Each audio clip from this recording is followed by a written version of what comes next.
Our team does over 250,000 calls a month, somewhere between 250 and 350,000 calls a month. We obviously use an auto dialer, right? We upload lead lists that we pull from CoStar, Reonomy, CREsync, PropStream, IDI, batch leads everywhere.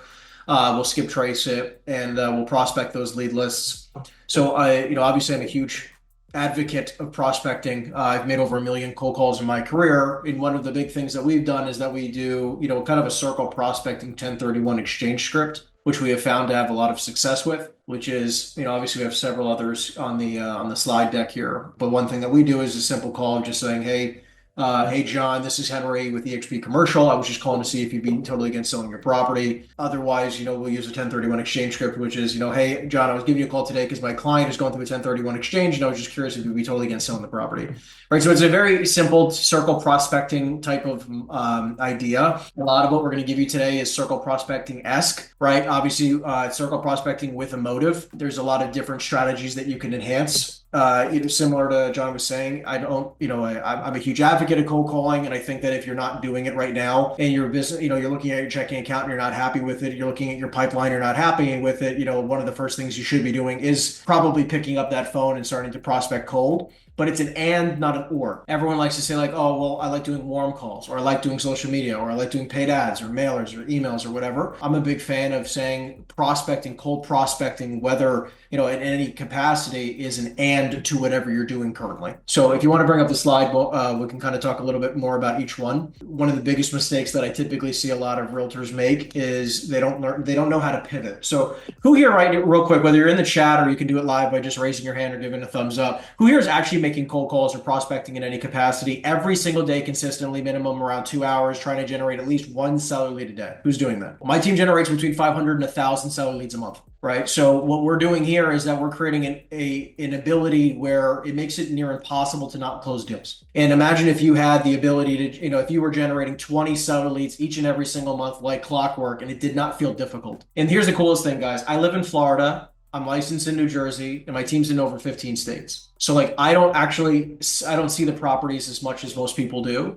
But imagine being able to just work a business from anywhere in the world, right? I'm going to the south of France and Italy for 3 weeks this year. I'm going to be able to prospect with my feet up by the pool and still make my calls, generate 2 seller leads every single day, and still work my business. So what we're going to walk you through here is just a couple opening lines, and I can give you guys even some of my script book as well, of just a couple simple opening lines, guys. Like, here's the coolest thing.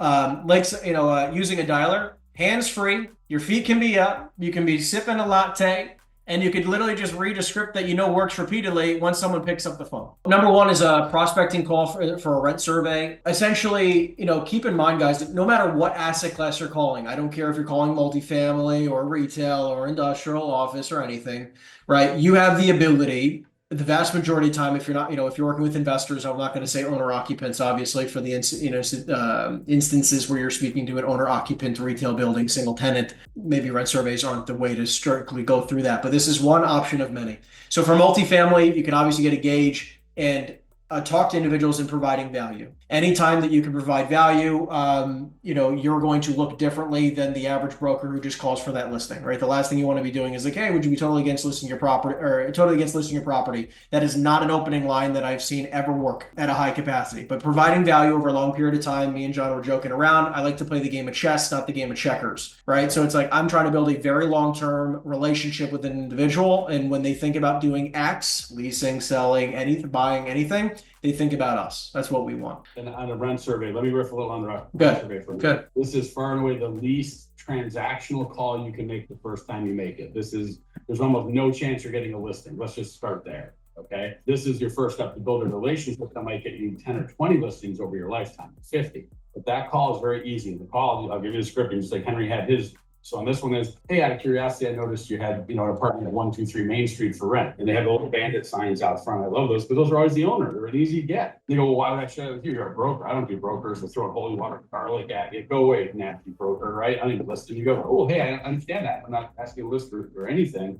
I'm just curious what you're getting for rent. But why do you need to know that? Well, I'm just curious because I'm conducting a rent survey of all the other buildings in the subdivision area, or whatever. When I'm done, I'm going to share it with everyone to make sure that we're all maximizing rent and that we're working well. And I'd be happy to share that with you. If you'll share with me, I'll share with you. Okay, now you're making quid pro quo. Now it's a fairness thing. They'll be like, oh, okay, I'm curious what my neighbors get. All right. And they go, well, wait, I don't want you to tell my neighbors what I'm doing. If you notice, I numbered the properties in the survey. That way nobody knows the numbers, nobody knows the unit size or anything. I keep it anonymous, right? Next. And then they go, okay, cool, I get this for the ones, the twos, the threes. And this could be office too. It could be 1,000-foot spaces, industrial 10,000, any property type that there's a tenant. I don't care. Build your scale. But then the key is to close for your next engagement on this engagement. And if you walk away without any kind of close for commitment to the next engagement, you've missed the call. So that call is like, hey, Will, when I'm done with this, I'm going to ask for 5-10 minutes of your time to go over this to you. Go over this with you. They go, well, why is that? You just email it to me, right? Well, no, actually, you put a lot of work into it. I just asked for 5 or 10 minutes of your time to explain the nuances about where the high and low points of the market are, and where there's opportunity for you. And that's something we really can't get to in an email. So I need a few minutes of your time, just as I'm spending time on it for you. Again, quid pro quo. Now you find some people don't care about fairness. They're like, I don't care, just email it to me. I get that. We really don't do it. That's not our policy. It's not our procedure, because we want to make sure we honor you with it. And now I know what you're thinking, Will, and everyone says the same thing, which is, hey, you're just a broker. You're going to try to talk me into something. And this line kills. I got to tell you, like Henry said, there's little bits. This one kills. Will, during our next conversation, I guarantee you that I'm not going to ask you to buy, sell, lease, or invest in anything, because I haven't earned that right yet. I simply want to get in a relationship, be your resource, and let's move on. And you'll book that meeting 10 times more than you will if you just keep trying to hammer for a close on a meeting. That's how powerful the rent survey is. And then you just keep hammering those rent surveys. They're killer. They're killer all day. Yeah, it definitely puts you in a different light than the average broker. And imagine having hundreds one day after making a bunch of calls over time, right? Having hundreds of maybe even thousands of properties where they rely on you to know where their market, like where they should be leasing their properties or renting their properties for, right? Absolutely. That's powerful. CoStar, you can all crank these out in minutes. A little bit of phone work. 100%. And also keep in mind, guys, like I said, my team makes a lot of calls. We make a lot of calls. We are not the only ones in the marketplace. We might be doing some of the most, collectively. But I tell them all the time, like, you have to understand, like, there's another agent right behind us making the same call who might get the listing instead of us because they say something a little bit differently. They call them at just a little bit better of a time. So it's like all these little things add up. All right, let's talk about debt and improvement calls. So I thought this was actually really unique. I actually haven't seen this, the equity one. I thought it was super unique. I really like this. Yeah. I like this one too, which is, who here is feeling a little bit of pain in the markets? Is anybody feeling a little bit of pain in the markets? Am I the only one who's feeling it? Yeah, because we're feeling it, right? Interest volume down 100%. Right. Interest rates are definitely affecting the game. But what's really interesting, though, is that we're not just about providing value in the sense of transactional value. Like if they don't work with us hypothetically in selling or buying or leasing or something like that, like it's not like we can't support them, right? So having a partner where you can do a lot of lending business right now, where these individuals, what's going to happen here is going to be powerful. A lot of them have debt coming due. And we lost you for a minute there. Can you back up?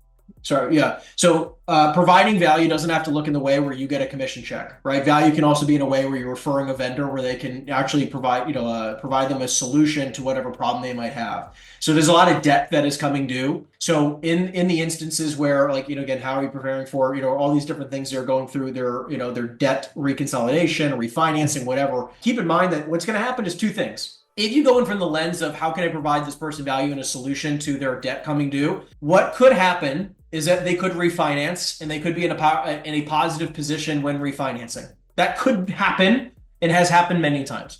However, there's also the other instance where they do the numbers with their lender and they realize they're actually in a negative situation and they actually probably should choose to sell the asset by coming from the lens of, let's just provide you a solution. You have debt coming due. Some of these people don't even realize that process. You'd actually be shocked even of how many successful investors, people who are worth tons of money, have never even heard of a cost segregation. It's mind-blowing, okay? So don't just assume that everybody knows all these things. Some will, some won't. It's okay. Come from the lens of how to provide value. The debt improvement calls, if you want to talk a little bit more about this, John, we can dive into that. Yeah, this is interesting because you got $1.43 trillion in commercial real estate is coming due in the next 12 months. The vast majority of that is going to reset anywhere from 30 to 50% higher as far as basic point. So you got people who bought pro forma apartment buildings at 4 cap pro formas because they had 3% mortgages. And they went, okay, I got 100 points of yield, I'm good. Now their mortgage is going to go to 6.5. There's no way they raised rent in the past 4 years to catch that. Their taxes went up, their operating expenses went up, capital improvements went up. There are people who are caught in a vice that they don't even understand they're in. Now, the lender's going to go, hey, Henry, thanks for borrowing with us for the past 4 years. You've been great. We appreciate it. We're happy to extend this loan at 6.5 or 6.25. However, based on your operating statements, you don't meet that coverage ratio anymore. You're going to need to recapitalize and write us a check for $500,000 to get into the point where your mortgage is affordable. By the way, if you can't do that, call a troubled asset group and we need to have a talk. You'd be shocked. Right now we're extending how many people are lending and doing whatever they can to not have that lip show up as trouble. 100%. People have no idea this is coming. There are so many equity groups that are dealing with this, small and large. Every size individual group that you can possibly imagine. I was just talking to a friend of mine, very wealthy individual, and he was having a conversation with another group, a friend of his who's a part of a group, a GP of a group that has over 20,000 units nationwide. Unbelievable job. And they did this all since COVID. They acquired 20,000 units since COVID. You know how they did it? They overpaid because of how low debt was, and they had to just sell off 10,000 units at a loss just to get out, right? So just keep in mind of how much opportunity is in the marketplace. And this is a very large group with the ability to raise any amount of money with like snap of a finger, right? Imagine the mom and pop individual who is like, oh yeah, this is, like they've been watching content for a long time of, oh, I should get into commercial real estate. I should be going out and buying apartments or this or whatever. And all of a sudden they get whacked with this type of situation, which they never could have planned for in history. Easily track these on CoStar, go in, show me every property that closed 2.5 to 4 years ago. Yep. Show me everything. Call them. They got debt. That is an easy call. It works. And these people have no idea this is coming. You think a lender wants to deliver bad news until they have to? No. Other than this period of time during COVID, right, where the interest rates were super low, I always actually would avoid properties that have been bought within the last 5 years. And what I have found is that there's actually a lot of opportunity now to capture it within the last 5-year sale, where they're actually more in a trouble situation, not of a positive equity situation, because their property has decreased in value so much, where if they lose one tenant, that's maybe 5, 10, 20, 30, 40, 50%, whatever it is. I mean, God forbid it's anything more than that, right? They're in a very poor financial position where you can come in and actually provide them a solution by selling. And some of them you actually would be shocked they would actually sell at a loss. We've seen it many times. And the other one I did was roof and parking lot. Like if you see someone made an obvious improvement, now this requires you to have your area, drive your area, and notice a change in the building. But those are fabulous. You can go, hey, you got a great new roof, parking lot looks awesome. The awnings look great. I saw you rehab a couple of units. I saw a bunch of old sinks laying outside in the front. You redo the bathrooms in your units. Yeah, I did. Cool. Let's talk about how that affects your rent strategy. Am I coming from, hey, that means I can sell your building for more? No, that's a subtle message. The cool thing is let's do a rent survey, improve it, and see what that means to you as far as your annual return on your property. Get in there and get deep with your people. That's the difference. I have to tell you. It's not about how you want to buy or sell. How do you want to buy or sell? Every Jamoke and their brother's making that call, and that's what ticks people off. You're coming from a me aspect. Make me money, owner. Make me. Turn yourself off. One thing I always laugh, and Henry, I think you'll get this too, and Paul, which is I never made money in real estate until I didn't care about making money in real estate. I cared about getting my clients what they wanted.